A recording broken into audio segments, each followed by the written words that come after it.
Bismillahirrahmanirrahim. Assalamualaikum warahmatullahi wabarakatuh.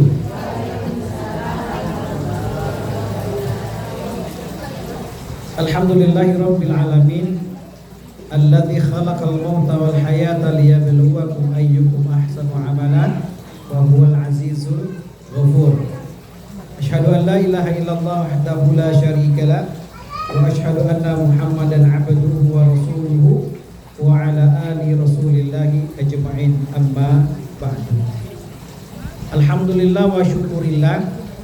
Pertama dan yang paling utama tentu tidak bosan-bosannya kita selalu bersyukur dan terus bersyukur kepada Allah Subhanahu wa taala atas segala nikmat yang Allah titipkan dalam kehidupan kita, dari mata kita, dari mulut kita, dari telinga kita, dari kaki dan dari tangan kita. Mudah-mudahan seluruhnya mengantarkan kita menjadi orang yang taat kepada Allah Subhanahu wa taala. Karena setiap segala sesuatu yang dititipkan oleh Allah kepada diri kita nanti akan mas'ulun, akan dimintakan pertanggungjawaban kepada diri kita di hadapan Allah Subhanahu wa taala. Salawat dan salam selalu kita haturkan dan sampaikan kepada Nabi kita, baginda besar Nabiullah Muhammadin sallallahu alaihi wasallam, dengan senantiasa selalu mengucapkan kalimat Allahumma shalli ala sayyidina Muhammadin wa ala ali sayyidina Muhammad.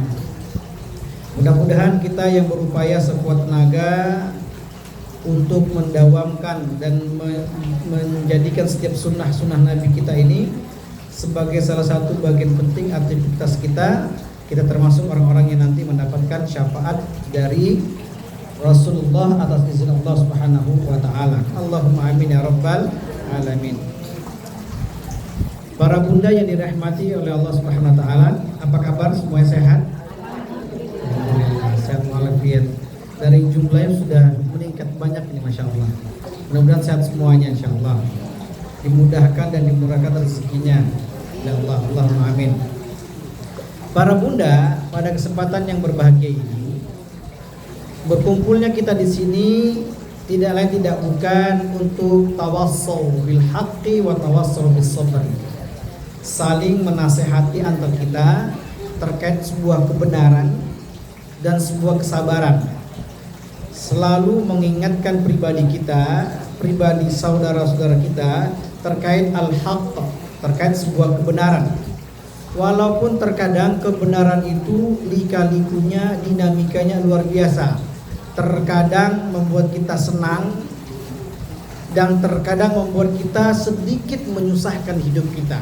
Karena memang kehidupan kita ini tidak lepas daripada hal bersyukur dan bersabar kepada ketentuan Allah Subhanahu wa taala. Dan mudah-mudahan setiap apapun yang kita laksanakan dan kita jalani dalam kehidupan kita ini, selama memberikan sebuah nasihat kebenaran dan kesabaran, insya Allah payah kita, susahnya kita dihitung pahala di hadapan Allah Subhanahu wa taala. Allahumma amin ya rabbal alamin. Para bunda yang dirahmati oleh Allah Subhanahu wa taala, maka pada kesempatan kali ini kita punya judul khusus. Judulnya, temanya adalah terkait dengan motivasi Quran. Menjaga semangat motivasi daripada Al-Quran yang Allah sampaikan kepada Nabi Muhammad SAW, dan menjadi sebuah ibadah ketika kita baca dan menjadi sebuah penyelamat bagi kita ketika kita amalkan dalam kehidupan sehari-hari kita. Maka judulnya adalah bagaimana bacaan itu sampai tidak terasa dalam hati kita. Artinya kita yang diberikan kesempatan oleh Allah punya mata, punya mulut. Tentu mulut kita ini dan mata kita ini kita upayakan, kita pastikan yang pertama kita baca, yang pertama kita lihat adalah kalamullah, adalah perkataan Allah Subhanahu wa taala. Ketika kita diberi kesempatan oleh Allah tidur, kemudian dibangunkan dari tidur itu, dan yang pertama yang kita ucapkan dan yang pertama yang kita lihat adalah kalam Allah Subhanahu wa taala, adalah Al-Qur'an. Al-Qur'an kitab al-munazzal ala sayyidina Muhammadin sallallahu alaihi wasallam bi wasilati Jibril wal muta'abbidatu bi tilawatihi. Jadi Al-Qur'an itu adalah kalam Allah yang Allah turunkan kepada Nabi Muhammad sallallahu alaihi wasallam melalui sebuah wasilah dari Lauhul Mahfuz diberikan kepada malaikat Jibril. Maka Jibril sampaikan kepada Rasulullah sallallahu alaihi wasallam wal muta'abbidatu bi tilawatihi, dan ada nilai ibadah ketika kita tilawah, ketika kita membacanya. Jadi Al-Quran akan memberikan syafaat kepada kita, Al-Quran akan memberikan faedah besar pada diri kita ketika kita baca Al-Quran tersebut. Ya, jangan sampai Al-Quran ini hanya disentuh pada momen-momen tertentu. Ya, disentuhnya ketika ada yang meninggal, disentuh ketika ada tasyakuran. Selain itu Al-Quran tidak disentuh. Jangankan untuk menyentuhnya, bahkan Masya Allah tidak ada Al-Quran di dalam rumah. Na'udzubillah min dzalik. Jadi ini salah satu kemunduran bagi kita ketika Al-Quran hanya sebatas sebagai pajangan yang ada di rumah kita. Kaligrafinya, ayat kursinya, trikulnya yang terpajang di dinding-dinding rumah kita. Tapi kita usahakan dan upayakan setiap apa-apapun yang telah Allah berikan di dalam Al-Quran ini menjadi sebuah kebaikan bagi diri kita. Maka Masya Allah, mudah-mudahan kita termasuk orang-orang yang senantiasa istiqomah dalam mendawamkan tilawah Al-Quran. Allahumma amin ya rabbal alamin. Para bunda, dalam sebuah hadis itu dikatakan, Bismillahirrahmanirrahim, Iqra'u Al-Quran fa innahu ya'ti yaumal qiyamati syafi'an li ashabihi. Bacalah Al-Quran, maka nanti Al-Quran itu akan datang. Quran akan datang kepada orang-orang yang bersahabat dengan Al-Quran, bukan yang punya Al-Quran, bukan yang memajang Al-Quran, bukan hanya sekedar punya Al-Quran di lemarinya atau di mejanya, tapi yang musahabatu bil Quran. Maka apa dan siapa sajakah orang-orang yang musahabatu bil Quran? Siapa sajakah orang-orang yang bersahabat? Kategori orang-orang yang bersahabat dengan Al-Quran pertama adalah Iqra'u Al-Quran. Maka harus dia baca Al-Quran. Kenapa? Setiap kebaikan akan kita dapatkan ketika kita baca. Setiap kebaikan akan kita dapatkan ketika kita lihat. Artinya niat kita ini kita sempurnakan dengan amal kita untuk membaca Al-Quran. Maka Masya Allah, di yaumil qiyamah nanti akan datang menyelamatkan hidup kita. Yang menyelamatkan kita itu bukan anak kita, bukan suami kita, bukan istri kita, tetapi ada 3 zat mulia yang mampu nanti menyelamatkan kehidupan kita di akhirat lah. Dan zat ini harus kita persiapkan dari sekarang. Yang pertama adalah Ar-Rasul, Rasul yang kita jadikan sebagai panutan kita, yang akan mendapatkan syafaat dari Rasulullah Sallallahu Alaihi Wasallam. Yang kedua, As-Siyam, puasa. Orang-orang yang gemar berpuasa, puasa Senin, Kamis, puasa Nabi Daud, atau puasa-puasa di momen-momen tertentu, maka nanti insya Allah datang di yaumil qiyamah akan memberikan syafaat kepada orang-orang yang senantiasa berpuasa. Dan yang ketiga siapa? Orang-orang yang senantiasa membaca Al-Quran. Jadi yang dimaksud adalah qari'ul Quran, taliyil Quran, orang-orang yang membaca Al-Quran, orang-orang yang tilawah Al-Quran, walaupun dirinya ini belum menghafalkan Quran. Ya, jadi tidak hanya diberikan kepada orang penghafal Quran, tetapi diberikan juga syafaat itu kepada orang-orang yang qari'ul Quran, wa taliyul Quran, orang yang senantiasa punya semangat kuat untuk membaca dan mendawamkan bacaan Al-Quran. Ini yang akan menyelamatkan kita. Tidak ada lagi yang lain kecuali 3 zat yang mulia ini. Maka mudah-mudahan dalam kesempatan ini adalah sebuah motivasi bagi kami pribadi dan secara umum kepada seluruh para bunda, agar kita jangan lepas daripada mendawamkan tilawah Al-Quran. Sepakat bunda? Sepakat? Sepatu? Ya, setuju? Sepakat dan setuju? Oke. Baik. Nah, kalau kita sudah setuju, sepakat dan setuju, maka insya Allah Allah akan mudahkan setiap langkah kita untuk bersahabat dengan Al-Quran. Oke. Nah, Rasulullah SAW sampaikan dalam sebuah hadis, Iqra wartaqi warattil kama kunta turattilu fid dunya fa inna manzilatak inda akhir ayati taqra'uha. Iqra. Nah, dalam hadis ini ada kalimat namanya fi'il amr. Fi'il amr itu adalah kata kerja perintah. Kalau ada ungkapan yang unsur perintah, berarti di sana harus kita lakukan. Ya, wajib kita lakukan. Kalau sudah berbicara tentang wajib, kalau hukum itu berbicara tentang wajib, harus dilakukan. Ketika dia melakukan dapat pahala, ketika dia meninggalkan mendapatkan dosa. Berbeda dengan sunnah. Kalau sunnah itu ketika dia mampu melaksanakan sunnah tersebut, dia dapat pahala. Ketika dia tidak mampu atau tidak mau melaksanakan sunnah itu, dia tidak mendapatkan apa-apa. Hanya terhitung sebagai orang-orang yang terlihat rugi saja. Nah, maka Iqra wartaqi, bacalah wartaqi, dan tingkatkan bacaan Qur'anmu. Nah, ini Rasul sampaikan kepada diri kita, baca Al-Quran dan ada niat keras kita untuk menambah daripada kuantitas yang berkualitas. Jadi jangan sampai tilawah kita ini kuantitasnya banyak. Apa tuh kuantitas? Terus menerus kita baca Al-Quran.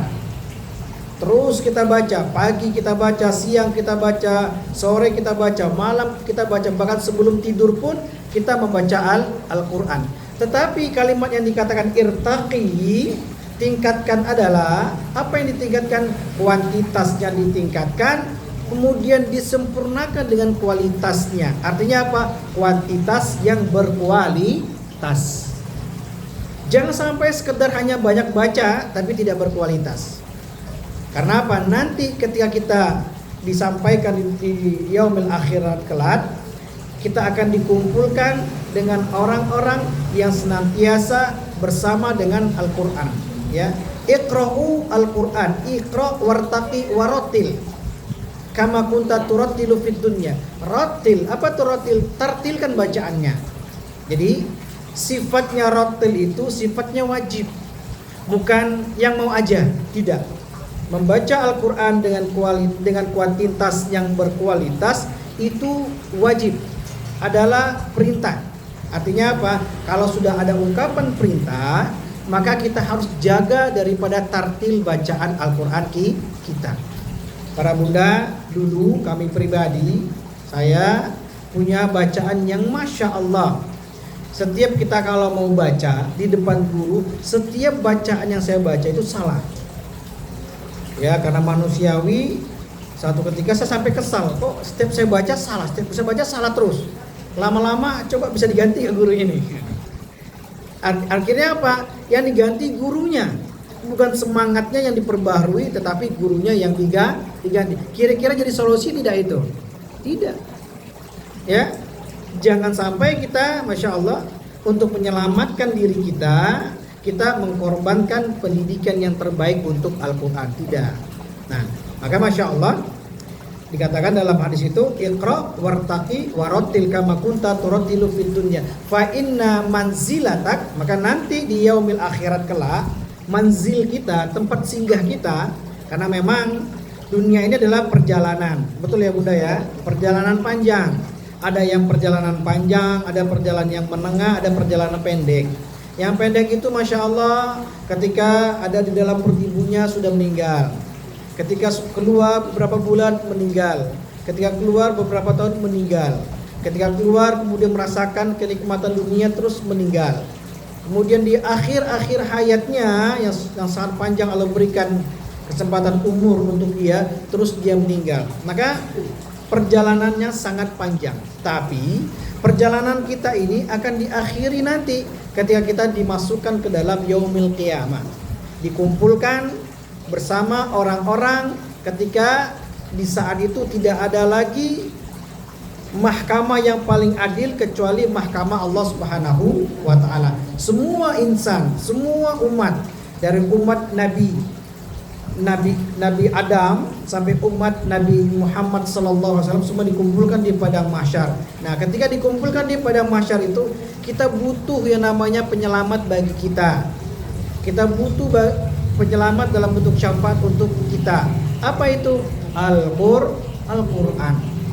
Maka mudah-mudahan insyaallah kita termasuk orang-orang yang nanti dicatat mendapatkan syafaat dari Al-Quran atas izin Allah Subhanahu wa ta'ala. Nah, fa inna manzilatan inda akhir ayatin taqruha. Dan ternyata Masya Allah, kalau kita jaga kuantitas yang berkualitas ya bacaan Al-Quran kita, maka nanti kita akan dikumpulkan bersama dengan orang-orang yang mulia.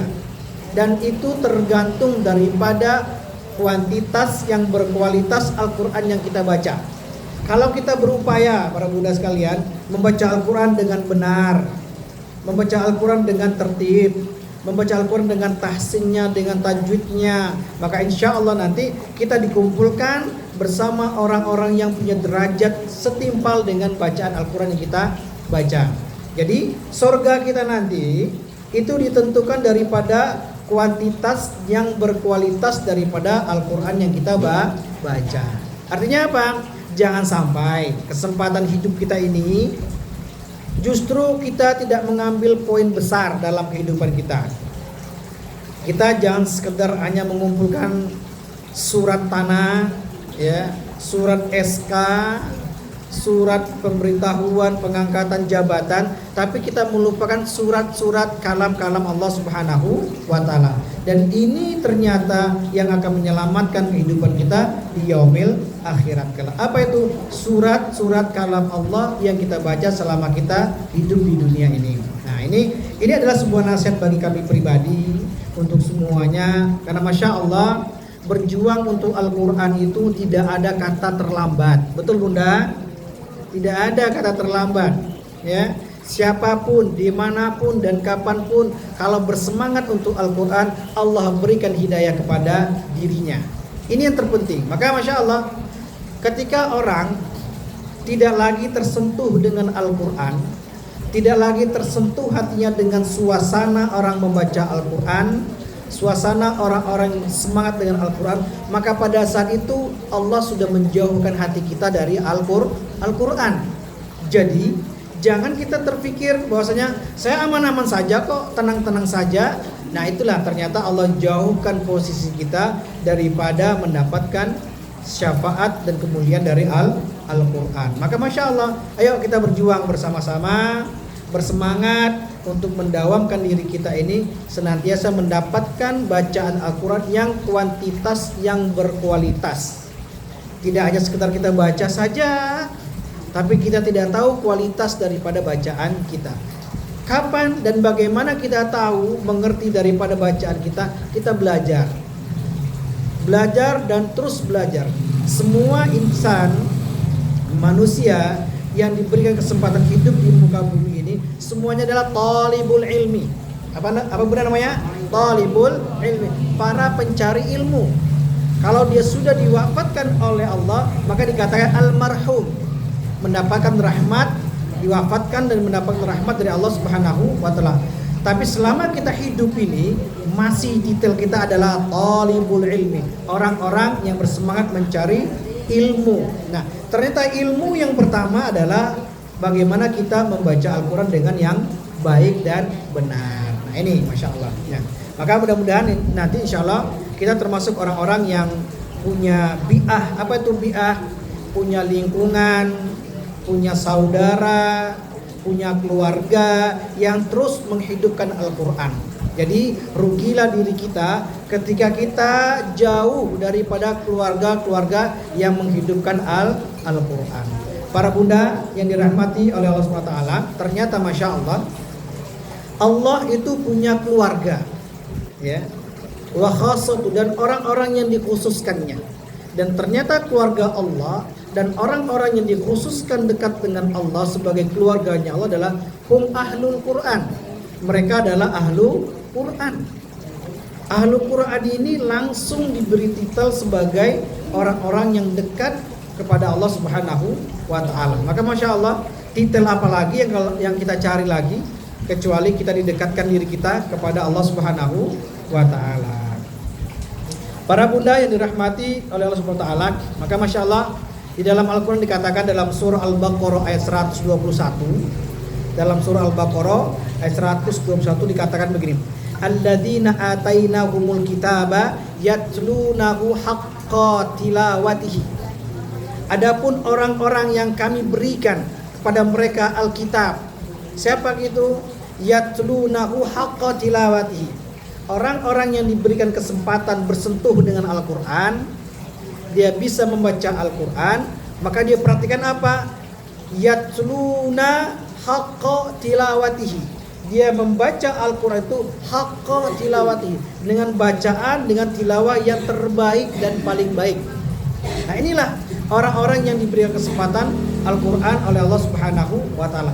Ulaika yu'minuna bihi. Mereka itu adalah orang-orang yang beriman. Orang kalau mengatakan diri yang beriman kepada Alkitab, kan semua kalau dikatakan, ditanya beriman nggak dengan Alkitab, pasti semua kita beriman. Bahkan kalau dari rukun iman ini tidak kita imani sempurna keenam-enamnya, maka lepaslah keislaman dalam diri kita. Ya, saya cukup hanya beriman kepada Allah. Saya cukup hanya beriman kepada Rasulullah, tapi saya enggan, belum memulai untuk beriman kepada kitab Allah.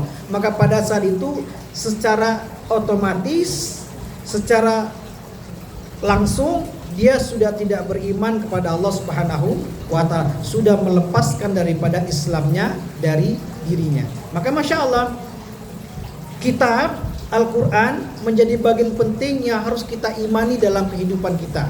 Ulaika yu'minuna bihi. Mereka itulah orang-orang yang beriman kepada Alkitab. Siapa? Yatluna tilawatahu haqqa tilawati. Yang membaca Al-Quran dengan semangat, dengan keseriusan yang terbaik dan paling baik untuk mendapatkan baca Al-Quran yang sempurna di hadapan Allah Subhanahu wa ta'ala. Nah, ini. Wa may yakfur bihi fa ulaika humul khasirun. Barang siapa yang kufur, siapa tuh kufur? Enggan. Udah diajak gak mau. Main tunggu-tunggu, nanti saja. Nanti kalau saya udah umur 70 tahun, 80 tahun. Nah, ada yang 80 tahun sini ada ya. Jarang. Nah, belajar itu jangan main tunggu-tunggu. Dan belajar tidak ada kata terlambat. Tidak main tunggu-tunggu, tidak ada kata terlambat. Jangan kita main tunggu-tunggu, nanti saja, tunggu sudah saya sempurna dulu, aman dulu semuanya, baru saya baca Al-Quran. Tidak, waktu itu berjalan tanpa sepengetahuan kita. Al-mautu la yastakhiruna sa'atan wa la yastaqdimun. Maut atau ajal itu tidak bisa kita mundurkan sejenak dan tidak bisa kita memajukan sejenak. Kalau sudah datang, inna lillahi wa inna ilaihi raji'un. Nah, ini kalimat-kalimat yang Masya Allah yang menjadikan diri kita itu terputus daripada nikmat-nikmat yang Allah berikan di dunia ini. Para bunda yang dirahmati oleh Allah Subhanahu wa ta'ala, maka barang siapa yang kufur dari hal tersebut, faulaika humul khasirun. Mereka itulah orang-orang yang merugi. Yang bilang merugi itu bukan saya, bukan Ustaz Netra, ya, bukan Majlis Taklim Anisa, tapi yang mengatakan adalah Allah Subhanahu wa ta'ala. Faulaika humul khasirun. Mereka lah orang-orang yang merugi. Nah, berapa banyak dan betapa banyak orang-orang yang rugi di dunia ini. Dikatakan dalam Al-Quran, wal asri innal insana lafi khusrin illal ladzina amanu wa amilus solihati wa tawassaw bil haqqi wa tawassaw bis sabri. Wal asr, demi masa, demi waktu. Artinya apa? Hanya waktu sajalah yang membatasi kita untuk menuntut ilmu. Kalau tidak punya waktu lagi kita, maka tidak ada kesempatan kita untuk memperbaiki amal kita, bacaan Al-Quran kita. Demi waktu, innal insana lafi khusrin. Sungguh, nah ini kalimatnya sungguh. Innal insana, manusia itu lafi itu benar-benarlah. Kalau ada kalimat inna sama lafi, ini namanya harfu ta'kid, huruf-huruf penekanan. Artinya apa? Kalau sudah disampaikan seperti ini, kalau nggak mau juga memanfaatkan waktu, maka dia termasuk orang-orang yang khusrin. Innal insana lafi khusrin. Sesungguhnya manusia itu dalam posisi yang paling merugi. Nah, Ali Abi Thalib mengatakan orang merugi itu siapa? Siapakah itu? Man kana yaumuhu syarran min amsihi fahuwa mal'un. Barang siapa yang hari ini lebih jelek dari hari yang kemarin semangatnya itu, fahuwa mal'un, maka dia mendapatkan laknat dari Allah Subhanahu wa taala. Bahkan wa manistawa yaumahu fahuwa maghmun. Barang siapa yang dua harinya itu sama, hari yang kemarin sama hari yang sekarang sama saja, tidak ada perubahan, tidak ada kuantitas yang berkualitas, maka dia dikatakan orang-orang yang sudah rugi. Fahuwa maghmudun. Dia termasuk orang-orang yang rugi dan orang-orang yang lalai di hadapan Allah Subhanahu wa taala. Na'udzubillah min dzalika. Mudah-mudahan aku yakin Majelis Taklim An-Nisa ini punya semangat untuk memperbaiki bacaan Al-Qur'an. Tidak ada kata terlambat untuk belajar Al-Qur'an. Para bunda yang dirahmati oleh Allah Subhanahu wa taala, maka dikatakan oleh Abdullah bin Mas'ud mengatakan bahwasanya kalimat haqqo tilawati. Haqqo artinya benar-benar, haqqul yakin, keyakinan, tilawah yang benar-benar berdasarkan yang diajarkan oleh guru kita, bersumber kepada Rasulullah sallallahu alaihi wasallam. Ini yang harus dicari. Bahkan di sini dikatakan oleh Abdullah bin Mas'ud, ayyuhilla halalahu wa yuharrima haramahu. Siapa itu yang menghalalkan yang halal dan yang mengharamkan yang haram, wa yaqra'u kama anzalallahu, dan dia membaca Al-Qur'an itu sebagaimana Al-Qur'an itu diturunkan kepada Nabi Muhammadin sallallahu alaihi wasallam. Para bunda, Nabi Muhammad itu ummiyun. Nabi Muhammad itu adalah ummi. Apa tuh ummi? La ya'riful kitaba wala tidak bisa membaca, tidak bisa menulis Rasulullah. Maka ini penyelamat bagi Rasulullah. 14 abad yang berikutnya sekarang ini difitnah Rasulullah bahwasanya Al-Qur'an itu buatannya Muhammad. Tidak. Li'anna Muhammad ummi, la ya'riful kitaba wala qira'ah. Nabi Muhammad itu ummi. Apa tuh ummi? Tidak bisa baca, tidak bisa menulis. Artinya apa? Setiap yang sampai kepada Rasulullah itu langsung masuk ke dalam dada Rasul sallallahu alaihi wasallam. Tidak perlu dibacakan, perlu dibaca atau perlu dilihat. Sudah langsung masuk ilmu itu kepada Rasulullah sallallahu alaihi wasallam. Maka Masya Allah, kita punya semangat yang luar biasa. Artinya apa? Tidak ada yang mampu menjamin hidup kita nanti kecuali zat-zat yang kita dawamkan, yang kita amalkan selama kita hidup di muka bumi ini. Berpuasa kita, sholat kita, membaca Al-Quran kita, bersedekah kita, ini yang nanti menyelamatkan kehidupan kita. Mudah-mudahan kita termasuk orang-orang yang nanti mendapatkan kebaikan demi kebaikan tersebut. Allahumma amin ya rabbal alamin. Para bunda yang dirahmati oleh Allah Subhanahu wa taala, maka apakah yang menyebabkan diri kita itu ketika membaca Al-Quran tidak sampai ke hati? Kan begitu ya bunda ya. Kita baca Quran seperti baca koran, nggak ada perbedaan. Baca Al-Quran seperti baca WhatsApp. Malah lebih enak baca WhatsApp daripada baca Al-Quran. Betul ya bunda? Itu saya. Kalau bunda enggak, saya yakin bunda lebih dari saya. Lebih baik maksudnya, bukan lebih parah, lebih baik maksudnya. Nah, artinya apa? Kenapa ketika kita membaca Al-Quran tak tersentuh dan tak sampai ke hati kita? Yang pertama adalah yang tadi kita sampaikan dalam prolog kajian kita, apa? Tidak memberikan hak tilawah. Ya. Lam yu'ta haqqu at-tilawah. Tidak memberikan haknya Al-Quran. Jadi, kalau kita ingin mendapatkan bacaan itu sampai ke relung hati kita, maka kita berikan haknya yang sepantasnya yang ada pada Al-Quran. Jangan sampai hak itu kita kurang-kurangi. Jangan sampai hak itu kita tiadakan. Sudahlah dikurangi, bahkan sampai ditiadakan. Maka wajar saja kalau kita baca Al-Quran itu tidak ada rasa masuk ke dalam hati kita. Ya, ibarat seperti kita kalau masak gulai kambing. Saya tuh paling suka masak gulai kambing bunda. Kemarin saya di sekolah masak gulai kambing porsi 23 kilo daging, Masya Allah. Makan 400 orang. Alhamdulillah dimakan juga makanannya ternyata. Saya khawatir kalau nggak dimakan ini. Karena pakai racikan Padang yang disampaikan oleh ibu kita. Kapan-kapan kita buka di sini nanti insya Allah. Nah ternyata Masya Allah, kenapa orang kalau ketika masak tidak merasakan cita rasanya? Karena racikannya kurang, bumbunya kurang, ada yang dikurang-kurangi. Penghematan ekonomis akhirnya hasilnya tidak istimewa, rugi. Nah begitu juga dengan Al-Quran. Kalau ingin mendapatkan rasa masuk ke dalam hati kita, maka perintah apapun, hak apapun yang ada dalam Al-Quran wajib kita tunaikan dan sempurnakan. Kalau tidak, bohong, nol besar yang akan kita dapatkan dalam tilawah Al-Quran kita. Jadi apapun hak-hak Al-Quran kita sempurnakan. Pertama, membaca Al-Quran itu dengan tartil. Apa itu tartil? Membaca dengan pelan-pelan. Apa itu membaca dengan pelan-pelan? Membaca dengan kaidah-kaidah yang diajarkan. Kalau belum tuntas kaidah ini, jangan pindah ke kaidah berikutnya. Kalau belum tuntas bab ini, jangan pindah ke bab berikutnya. Kita berusaha untuk menuntaskan setiap demi bab ini agar kita merasakan enaknya tilawah Al-Quran.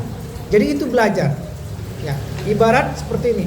Kita untuk bertahan hidup ini harus berjuang, ya Bunda ya. Besok kita mau makan apa? Bulan depan kita mau ngapain? Usaha apa yang kita harus lakukan? Untuk dunia saja kita sekuat tenaga berusaha. Apalagi ini urusan dunia menuju urusan akhirat. Maka Al-Quran kalau tidak tercukupkan, tidak tersempurnakan haknya, harus merasa rugi, harus merasa sedih diri kita. Bunda, para bunda yang dirahmati oleh Allah Ta'ala, ada hasad yang diperbolehkan dalam Islam. Apa itu hasad? Iri, dengki, kesel banget kalian orang. Apa? Ada dua. Ternyata boleh kita iri dengan orang lain. Wah, ini boleh nih.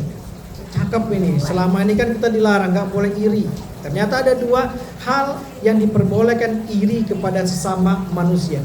Salah satunya adalah kita iri melihat saudara kita yang mendawamkan Al-Quran dalam kehidupannya. Apa itu mendawamkan? Membiasakan membaca Al-Quran dengan semangat. Pagi dia baca Quran, siang dia baca Quran, sore dia baca Quran, malam pun dia baca Quran.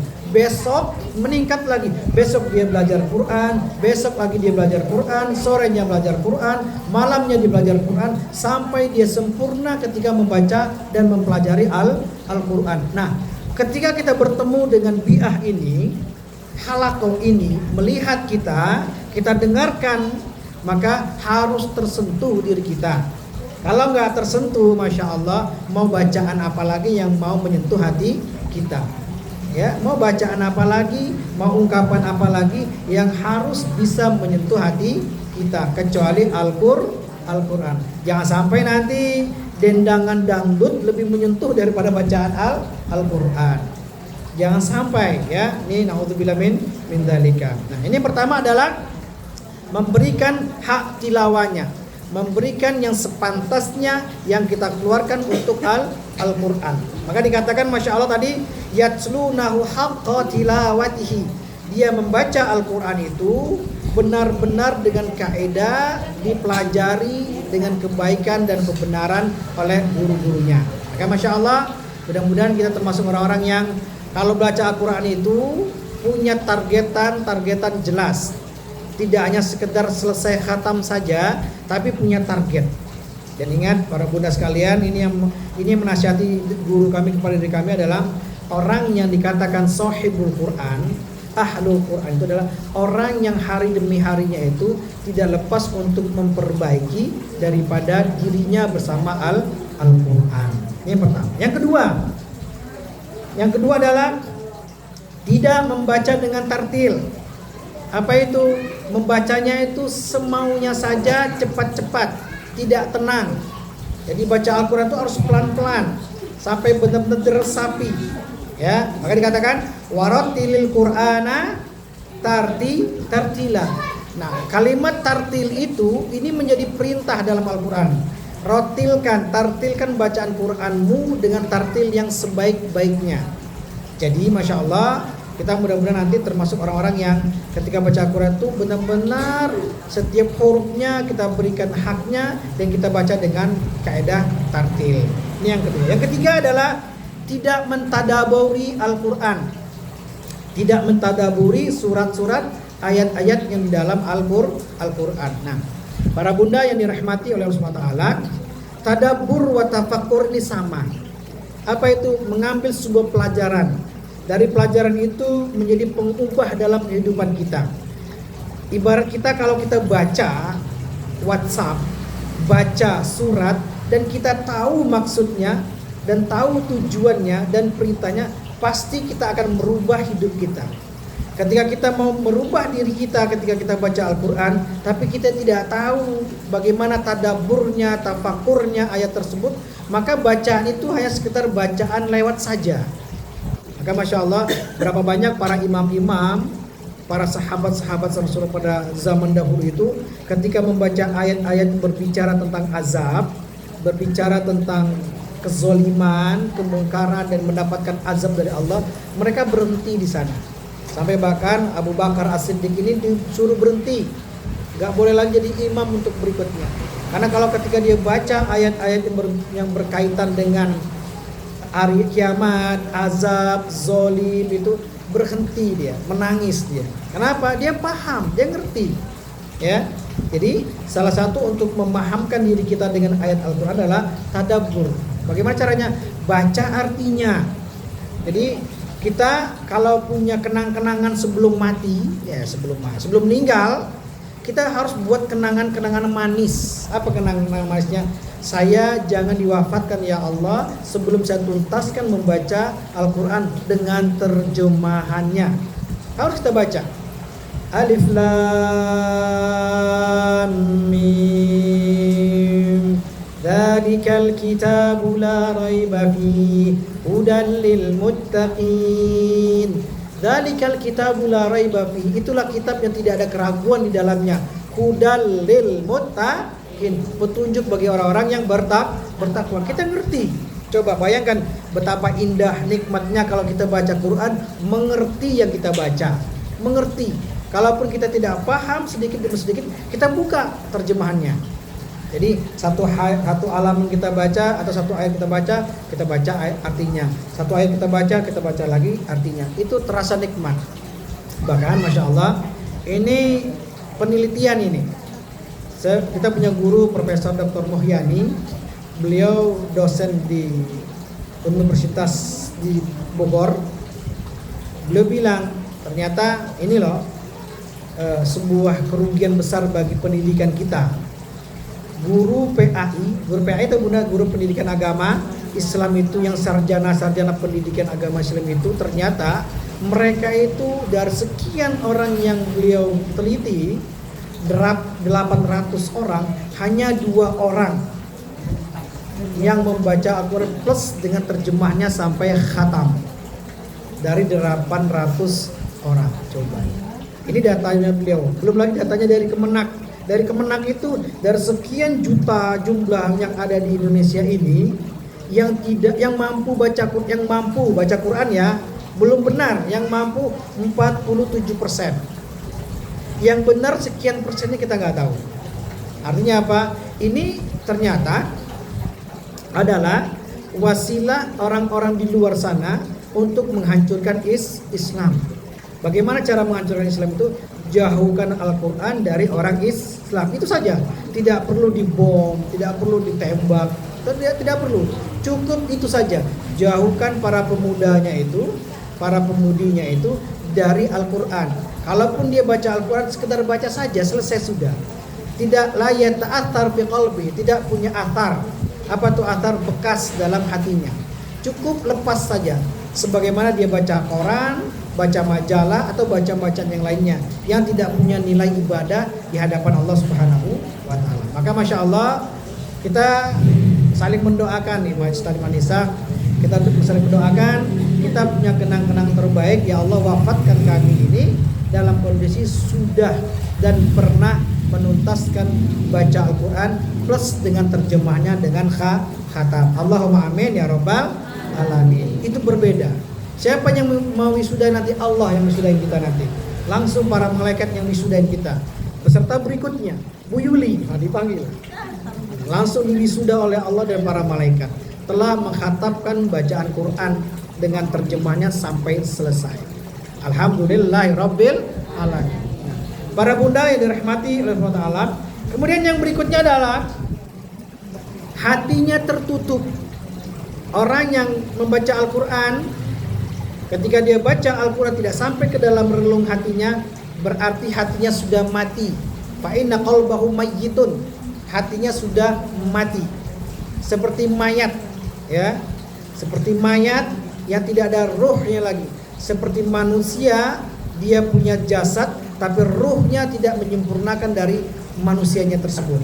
Maka orang-orang tersebut adalah orang-orang yang hatinya ditutup oleh Allah Subhanahu wa taala. Dalam Al-Qur'an dikatakan begini, kallabal rana ala qulubihim ma kanu yaksibuna. Kallabal rona itu tertutup ala qulubihim. Sungguh ya celaka dan begitu celaka besar bagi orang-orang yang hatinya itu sudah tertutup hatinya. Summu bukmun umyun fahum la yaqilun la yarji'un. Mulutnya, matanya, pikirnya sudah tertutup, dia tidak bisa dikembalikan lagi kepada style yang pertama, produk yang pertama. Ternyata produk kita ini yang pertama dalam produk yang taat kepada Allah. Bahkan di dalam rahim ibu kita itu, sebelum ketika akan ditiupkan roh ke dalam jasad kita, kita buat kesepakatan, alastu bi rabbikum, apakah saya ini pantaskan sebagai Tuhanmu? Kita katakan bala ya Rasulullah, bala ya Allah. Betul. Nah, kita sudah sepakat ini, sudah sepakat dengan desain pertama kita yang taat kepada Allah. Barulah kita dikeluarkan ke muka bumi ini. Dan ternyata Masya Allah, ketika di muka bumi ini, kallabal rona ala qulubihim makanu yaksibun. Celaka besar bagi orang-orang yang tertutup hatinya. Kenapa? Terhadap apa-apa yang telah dia lakukan. Makana yaksibun. Apa-apa yang telah dia lakukan selama dia hidup ini. Jadi Masya Allah, ada hal dan perihal yang membuat hati kita itu tertutup di hadapan Allah. Apa itu? Pertama, Masya Allah, kita melupakan syariat Allah. Kita tidak mengerjakan perintah Allah. Kita lebih gemar menjalankan yang dilarang oleh Allah. Nah, ini berat. Maka bagaimana dalam kondisi sekarang ini? Kita butuh yang namanya perkumpulan, besti-besti yang mengingatkan kita. Jadi jangan sekedar besti itu hanya untuk arisan, makan bareng, jalan bareng, senam bareng, sepeda bareng, tapi juga mengingatkan kita dalam hal kebaikan secara bareng-bareng. Ini yang penting. Apalagi ini majelis taklim An-Nisa, mudah-mudahan ini besti semua ya. Para solehat semua yang sanggup memberikan nasihat terbaik untuk kita. Walaupun secara kasat mata sedikit agak pahit, gak apa-apa. Maka dikatakan undur makola wala tandur mankola. Lihat apa yang dikatakan dan jangan lihat siapa yang mengatakan. Kalau itu kebaikan, ambil. Walaupun yang menyampaikan itu tidak berarti dalam hidup kita, biasa aja. Anak kecil menyampaikan kebaikan tetap kita ambil. Sebaliknya, orang tua menyampaikan keburukan kepada diri kita, kita tinggalkan. Walaupun dia orang tua. Nah, ibarat seperti ini, telur keluar dari dubur ayam, itu kita ambil atau tidak? Kita ambil, walaupun keluarnya itu dari tempat yang menjijikan. Tapi yang keluar adalah telur yang bermaslahat dan ada manfaat untuk kita, tetap kita ambil. Inilah kalimatnya, undur makola wala tandur mankola. Lihat apa yang dikatakan dan jangan lihat siapa yang mengatakan. Ini yang terpenting. Ya, sip ya, setuju? Oke, kita lanjut lagi sampai asar ya, sampai maghrib insyaallah. Berikutnya adalah masgul bi umuri dunya. Apa itu? Membuat hati kita tidak terasa terang, terasa bercahaya ketika membaca Al-Quran itu. Masgulun bi umuri dunya, terlalu menyibukkan diri kita dengan urusan-urusan dunia. Nah, dunia oke, akhirat lebih oke lagi. Jadi jangan sampai kita tidak tawazun. Apa itu tawazun? Tidak imbang. Saya hanya mikirin dunia akhirat saja, dunia tidak, juga nggak boleh. Ya, saya hanya mikirin dunia saja dan melupakan akhirat, tambah lagi tidak boleh. Ya, Umar bin Khattab tuh benci sekali dengan seorang pemuda yang hidupnya tuh ibadah terus, ibadah terkait ukhrawiyah. Tapi dia tidak mau bersemangat mencari nafkah, mencari kehidupan untuk penghidupan di keluarganya. Umar tuh paling nggak suka.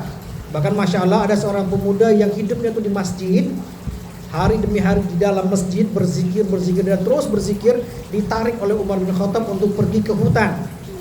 Ini kapak kamu pegang, bawa ke hutan, hasilkan sesuatu yang bisa memberikan nafkah untuk keluargamu dari kapak ini. Akhirnya apa? Datang ke hutan, potong pohon, batang-batang tersebut kemudian dijual sebagai kayu bakar di pasar. Dan ternyata tangannya itu langsung kapalan, rusak, dipegang oleh Rasulullah. Yaduka khairun minad dunya wa ma fiha. Tanganmu ini sahabatku lebih baik dari dunia dan seisinya. Coba. Tangan yang berusaha. Maka suami yang baik, laki-laki yang baik itu berusaha, jangan banyak diam di dalam rumah, bergerak, terus bergerak. Allah akan berikan barokah. Al barokatu fil harokati. Barokah itu dalam pergerakan. Kalau nggak kita gerak, nggak ada barokah. Ibarat kolam, kalau tidak ada air yang berputar, lama-lama kolam itu airnya busuk. Seperti itulah dengan kita. Kalau tidak banyak bergerak, diam aja di rumah, makan tidur. Nah, ini lama-lama busuk nanti hidupnya nanti. Oke. Berikutnya adalah ini yang terpenting adalah wa'adamu amali bi al-Quran, tidak mengamalkan isi daripada Al-Quran. Nah ternyata Masya Allah setelah diteliti, kita ingin mendapatkan cita rasa membaca Al-Quran itu berupaya sedikit demi sedikit. Apa upaya kita? Upaya kita untuk mengamalkan ajaran yang ada di dalam Al-Quran walaupun kecil. Allah tidak lihat seberapa banyak amal kita, tapi yang Allah lihat seberapa banyak usaha kita.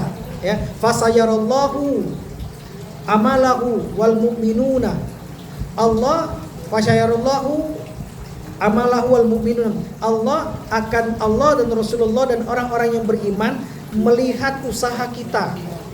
Jadi bukan melihat hasil usaha kita, tapi usaha yang telah kita jalankan. Itu yang terpenting. Jadi sekecil apapun syariat hukum yang ada dalam Al-Quran, kita jalankan sedikit demi sedikit. Ya, bahkan Rasulullah katakan, ahabbu a'mali ilallahi adwamu in qalla.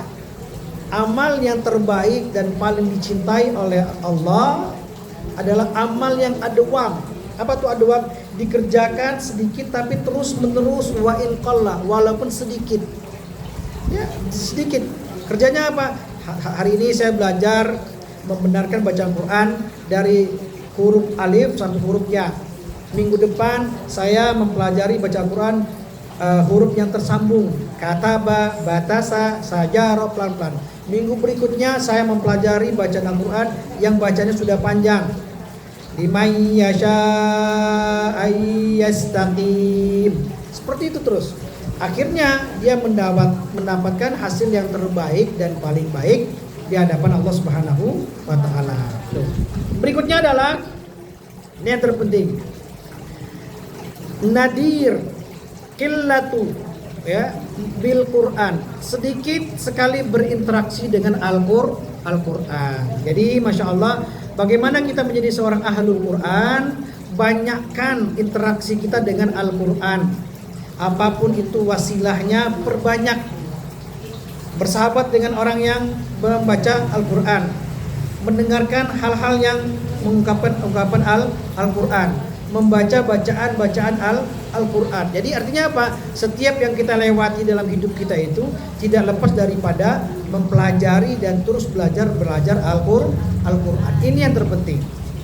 Nah, yang terakhir apa? Ini yang penting banget ini. Kita mempelajari Al-Quran itu jangan tergesa-gesa. At-ta'ajjalu minasyaitan. Tidak boleh tergesa-gesa. Sifatnya orang belajar itu adalah proses. Jadi kalau kita punya teman yang baik itu apa? Teman yang ketika sedih melihat teman-temannya tidak bisa membaca Al-Quran, jangan merasa bangga, merasa bahagia ketika temannya itu tidak bisa baca Al-Quran. Atau malah Masya Allah ya, saya itu pokoknya gimana pun caranya saya harus pintar, teman saya tidak boleh pintar. Ada yang seperti itu? Nggak ada di sini. Oh ada di sini, nggak ada ya, nggak ada.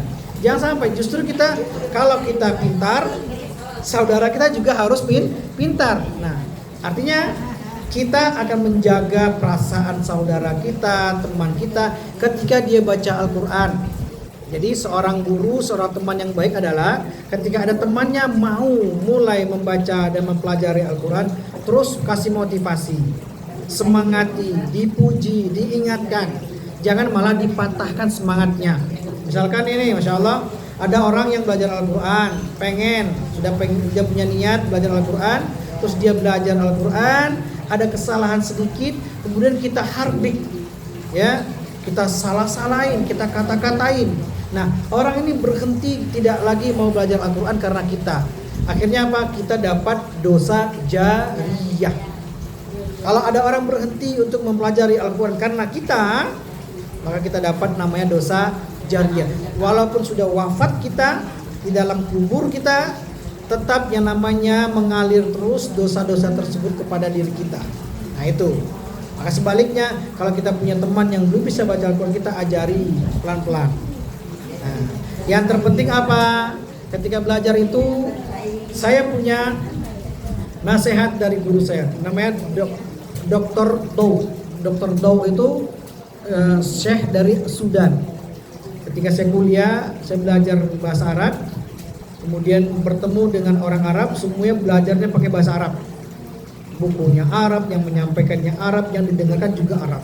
Selama 2 bulan saya nggak ngerti ngomong apa dosen saya itu. Pusing saya, karena nggak terbiasa. Akhirnya keluar nasihat dari seorang syekh bernama Dr. Daw ini. Dia bilang gini, liyajtani batalibu amimmaini. Seorang penuntut ilmu itu harus menghindarkan dirinya dari 2 hal. Siapa saja? Kalau penuntut ilmu itu mau dia tua, mau muda, mau kecil sama saja. Ya, apalagi sudah tua, belum mempelajari, tetap belajar sama-sama. Dia bilang begini, seorang tolib itu harus menghindari 2 mim. Yang pertama, liyajtani batalibu amimmaini. Pertama, al-mutakabbiru. Apa tuh mutakabbiru? Sombong. Gak boleh kita sombong. Ketika dalam proses belajar itu tidak boleh sombong, merasa sok tahu, merasa pandai, itu gak boleh. Yang kedua, al-mustahi, malu-malu.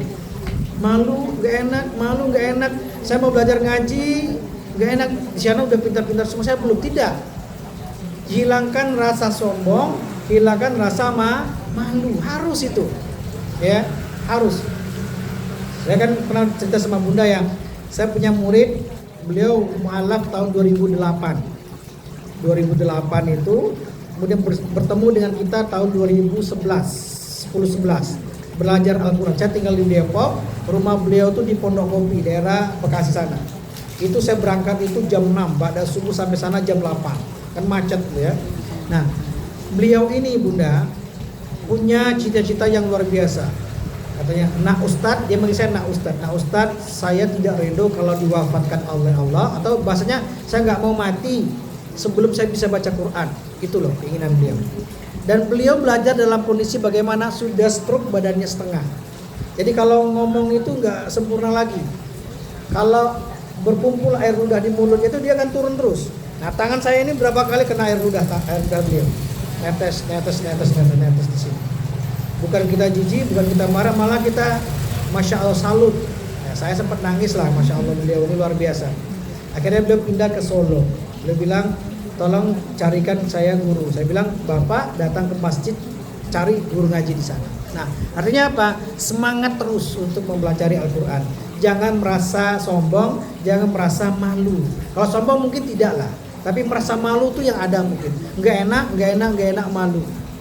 Malu, akhirnya malu-maluin akhirnya, nggak bisa ngaji. Ya, rugi. Ya Bunda ya, ini pesan kami loh. Saya sudah lama pengen ngomong ini sama Bunda Martina dengan jamaah, karena jamaah ini kan tanggung jawab kami juga. Kecuali kalau saya nggak di sini lagi, saya tidak akan berani mengatakan hal ini. Paling tidak kita bersemangat mengingatkan terkait dengan semangat membaca Al-Quran. Itulah kalau nanti dijalankan ini menjadi pahala jariah untuk kita. Ya, ketika diwafatkan oleh Allah, terus saldo pahala ngalir terus ke kita. Walaupun kita sudah berada di dalam alam kubur, terus mengalir. Jadi semangat mendakwakan Al-Quran kepada saudara-saudara kita. Para bunda yang dirahmati Allah Subhanahu wa taala, maka dalam hal ini agar Al-Quran dapat menyentuh hati kita, singkat saja karena waktunya sudah mulai mau selesai. Yang pertama adalah memperbaiki bacaan dengan tahsin. Betul yang tadi terulang.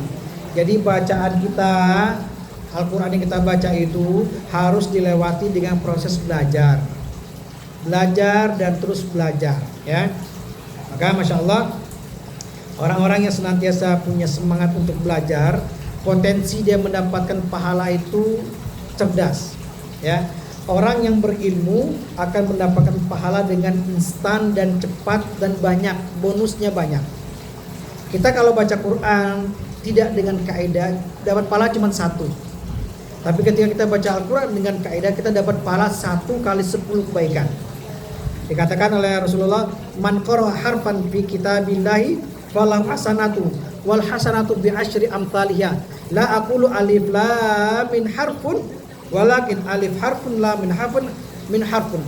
Rasul katakan begini, barang siapa membaca 1 huruf di dalam Al-Quran, falahu hasanatun, maka dia mendapatkan kebaikan.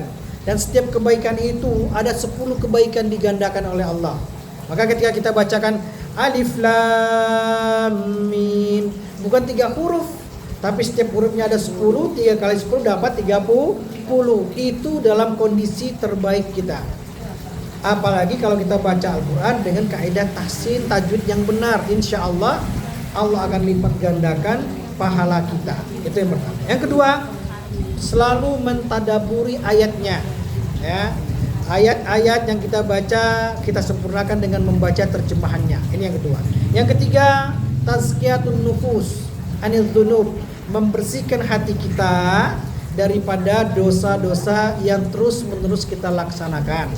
Dan dosa mulut kita, dosa mata kita, dosa pikiran kita, dosa tangan kita, itu kita benar-benar tazkiyah, bersihkan. Caranya bagaimana? Kalau masih berkaitan dengan Allah, gampang, paling gampang. Apa kata Allah? Wa may ya'mal su', ya, barang siapa yang berbuat kejelekan, keburukan dan dosa, au yadzlima nafsahu, atau menzalimi dirinya, terus dia langsung yastaghfirillah, beristighfar kepada Allah, yajidillahu ghafurur rahimah, maka dia akan mendapatkan Allah Maha Pengampun dan Maha Penyayang atas diri kita. Jadi kalau masih urusan dengan Allah gampang urusannya, cuma 1 pintu aja. Apa pintunya? Istighfar, bertaubat kepada Allah. Tapi kalau berkaitan dengan makhluk Allah, susah, ribet urusannya. Datang ke orangnya, minta maaf, kembalikan barangnya kalau kita ambil. Ini yang kita laksanakan. Jadi kita senantiasa beristighfar dan bertaubat kepada Allah Subhanahu wa taala agar hati kita bersih daripada dzunub. Apa itu dzunub? Dosa-dosa yang terus-menerus kita lakukan. Yang terakhir adalah al-a'malu bi al-Qur'an. Beramal dan mengamalkan isi daripada Al-Qur'an walaupun sedikit. Jadi jangan sampai dari yang sedikit tidak kita laksanakan. Atau bersemangat kita dengan yang besar tapi besoknya berhenti sepanjang masa, itu rugi. Maka Masya Allah, ahabbu a'malu ilallahi adwamu wa in qalla. Amal yang terbaik yang dicintai oleh Rasulullah dan Allah adalah amalnya sedikit terus menerus. Nah inilah, mudah-mudahan Insya Allah kalimat ini menjadi ungkapan nasihat untuk kami pribadi dan kepada seluruh jamaah secara umumnya. Syukran lakum. Wassalamualaikum warahmatullahi wabarakatuh.